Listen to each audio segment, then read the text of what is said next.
Russia से Israel बुरी तरह से चिढ़ चुका है।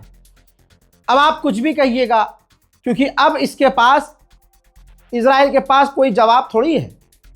जनता पूछ रही है, भाई तुम तो कहते थे हमारा एयर डिफेंस सिस्टम दुनिया का सबसे खतरनाक एयर डिफेंस सिस्टम है,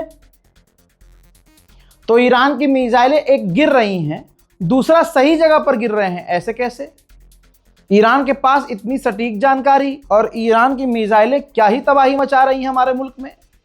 36 दिन हो गए, कोई ऐसा दिन नहीं हुआ जिस दिन ईरान की मिसाइल तेल अवीव और इजराइल के दूसरे इलाकों में नहीं गिरी। अब लोगों में भाई डर है। अब ये देखिए आपकी स्क्रीन पर रिपोर्ट। मेरे दोस्तों, इजराइल ने इल्ज़ाम लगाया है और ये कहा है कि रशिया ईरान की मदद कर रहा है इंटेलिजेंस देने में। हमारी जो सेंसिटिव जगहें हैं, लोकेशंस हैं, एसेट्स हैं, उनकी सटीक जानकारी रशिया ईरान को दे रहा है, तभी ईरान की मिसाइलें हमारी बिल्कुल सटीक जगहों पर आकर गिर रही हैं। अब इनके पास ये जवाब नहीं है कि अगर तुम्हारी सटीक जगहों की जानकारी कोई किसी को दे रहा है तो तुम्हारी उस सटीक जगह पर एयर डिफेंस सिस्टम क्यों नहीं लगे हैं। यहाँ पर भी इजराइल ने रूस को लपेटने के चक्कर में अपनी इस बात को एक तरह से मान लिया कि उनके एयर डिफेंस सिस्टम कबाड़ा हो चुके हैं। भाई जो दुबई में काम करते हैं, जो पिछले कई सालों से दुबई में ही काम कर रहे हैं, उन्होंने काफ़ी मेहनत की है। मोहतरम हजरात, वो आपको ये कभी नहीं बोलेंगे कि यूएई में नुकसान हुआ है। भाई यूएई में लोग सेफ हैं, लेकिन बिजनेस तो ठप है। यूएई को बिजनेस हब कहा जाता है, ठीक है। ऐसे में वहाँ जिन्होंने अपना काम काज धंधा खोला है, वो कैसे कह देंगे आपसे, इंडिया वालों से या पाकिस्तान वालों से कि भाई यहाँ तो बेड़ा गर्क हो चुका है। आप समझ रहे हो, वहाँ कोई नहीं बोलेगा कि मार्केट डाउन हो गई है, ये हो गया। लेकिन हकीकत क्या है? हकीकत आपको यूएई के बाहर रहने वाला कोई पत्रकार बताएगा या कोई इंसान। अब ये आप देखिए भाई, जो यूएई में जो बिल्डिंग्स का कारोबार करते हैं, जो इमारतों का कारोबार करते हैं, प्रॉपर्टी का बिजनेस करते हैं, रियल एस्टेट का बिजनेस करते हैं, ये रियल टाइम आपको दिखा रहा हूं भाई। 40% इनकी मार्केट ठप है, 40%। और ये बात आपको अच्छे से मालूम है, यूएई में 30 लाख से ज़्यादा नौकरियां खतरे में हैं। ये कहना गलत होगा कि ईरान का नुकसान नहीं हो रहा है। ये 4 ईरानी ऑफिसर्स थे जो ईरान के एयर डिफेंस सिस्टम से जुड़े हुए थे, काम करते थे। अमेरिका और इजराइल के हमलों में शहीद हो गए हैं। एक और अमेरिका का अखबार है MS नाउ, इसने लिखा है कि डोनाल्ड ट्रंप ने शहद के छत्ते में, मधुमक्खी के छत्ते में हाथ डाल दिया है। ईरान का, बल्कि यूं कहूं मिडिल ईस्ट का सबसे ऊंचा ब्रिज अमेरिका ने जो उड़ाया था, उसका नया वीडियो आ गया है, जिसमें अमेरिका और इजराइल ने मिलकर उस ब्रिज को उड़ा दिया है। और जो ब्रिज को उड़ाया था, इसके आसपास उस वक्त सैकड़ों सिविलियंस थे, जिनकी वजह से 15 से 18 सिविलियंस की मौत भी हो गई है। मेरे दोस्तों, इजराइल के अधिकारियों ने बताया है कि अब तक 12 मिलियन लोग, 12 मिलियन ईरानी रजिस्टर कर चुके हैं ईरान की सेना में भर्ती होकर अमेरिका इजराइल से लड़ने के लिए। 12 मिलियन, जो जिंदगी में कभी नहीं हुआ, जो दुनिया में अब तक नहीं सुना था हमने, न देखा था, वो हो गया है। मैं थोड़ा लो बोल रहा हूं, लेकिन ये खबर बहुत ऊंची है। लीजिए फुल स्क्रीन पर रिपोर्ट और स्क्रीनशॉट ले लीजिएगा, शेयर कर दीजिएगा। यूरोपीय यूनियन ने ट्रंप को धमकी दी है। भाई सीधा ट्रंप को धमकी दी है। किसको? सीधा ट्रंप को। यूरोपीय यूनियन ने कहा है, यूरोपीय यूनियन ने, कि हम वार्न करते हैं डोनाल्ड ट्रंप को कि ईरान के ऊपर इलीगल बॉम्बिंग अगर की जाती है तो ये बहुत गलत होगा, ये खतरनाक होगा। इलीगल बॉम्बिंग ईरान में करके सिविलियंस को मारना, सिविलियंस को नुकसान पहुंचाना, ये बर्दाश्त नहीं किया जाएगा। खुदाए पाक की कसम, यूरोपीय यूनियन का ये पहला बयान, इस तरह का बयान मैं खुद अपने इस करियर में पहली बार पढ़ रहा हूं। इस बयान का सीधा मतलब यह है कि पूरा यूरोप डोनाल्ड ट्रंप से चिढ़ा हुआ है। ईरान के एजुकेशन मिनिस्टर ने बताया है कि 245 स्टूडेंट और 58 से 60 टीचर्स अमेरिका और इजराइल के आतंकी हमलों में मारे गए हैं। उधर मेरे दोस्तों, ईरान ने कबूलनामा जारी किया है गद्दारों का। ये बाहर के नहीं थे, ये ईरान के ही थे। इन्होंने हर एक चीज़ बताई है, किस तरह से ये इंस्टाग्राम, फेसबुक, सोशल मीडिया के ज़रिए अमेरिका और इज़राइल की मदद कर रहे थे, किस तरह से इस सोशल मीडिया के ज़रिए इज़राइल और अमेरिका के लिए जासूसी कर रहे थे। और याद रखिएगा, जिन गद्दारों को ईरान ने पकड़ा और दिखाया है, ये हिंदू नहीं है, ये विदेशी नहीं है, इज़राइली नहीं, ये ईरानी ही हैं। ये वो ईरानी जो पैसे की लालच में, नंगे होने की लालच में कि भाई यूरोप बन जाएगा ईरान, हम हर लड़की को जब मर्जी जहाँ मर्जी छू के कहीं भी ओयो पोयो जैसी संस्कृति यहाँ आ जाएगी, जो मर्जी करेंगे, यहाँ भी गाना, क्लब, अय्याशी, नाइट लाइफ होगी, यहाँ भी जिना आम होगा। ठीक है, एक तो ये नियत वाले, और एक ये कि भाई कुछ नहीं, हमें नौकरी तो मिल नहीं रही, काम काज है नहीं, डॉलर में पैसा क्यों ना कमाएं।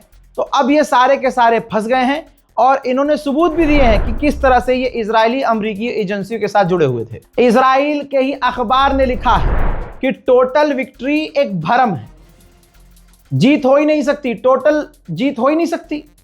बहुत सारी चीजें हैं जो इस जंग में हमें अचीव नहीं हुई हैं और हमारा कोई गोल पूरा नहीं हुआ है। ये कौन कह रहा है?